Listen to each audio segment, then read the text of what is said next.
तुम्हें अंदाजा तो हो गया होगा कि क्या बात करना चाहती हूँ।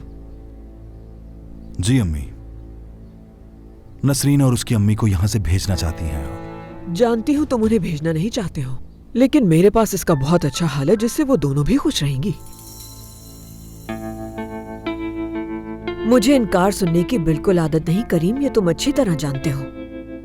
उन्हें इस घर से जाना होगा, चाहे कुछ भी हो जाए। अम्मी प्लीज। देखो बेटा, तुम्हें मेरी बात सुननी ही पड़ेगी।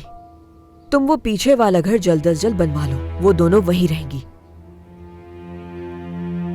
क्योंकि उन दोनों को इस छत के नीचे मैं नहीं देखना चाहती हूँ, समझ गए ना तुम?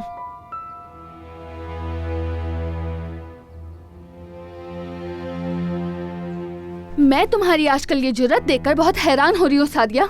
इतना अरसा जिस राज को तुम छुपाती आई हो, आज तुम उसका पीछा कर रही हो और तुम्हारी अपनी बहन जो तुम्हारी हमराज है उसे घर से निकाल रही हो। हाँ बिल्कुल सही कहा, है मेरा भी एक राज जिसका मैं पीछा कर रही हूँ।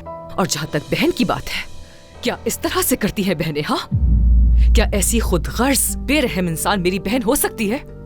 तुम जानती हो कि मेरी बेटी कहाँ है, किस हाल में है और किसके घर पे है, लेकिन तुम मुझे तड़पता हुआ देखती रहती हो और खुद को मेरी बहन कहती हो। हाँ बिल्कुल तुम सही कह रही हो।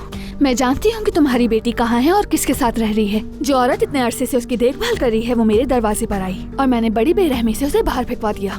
बदतमीज कहीं की। अब वक्त आ गया है सादिया,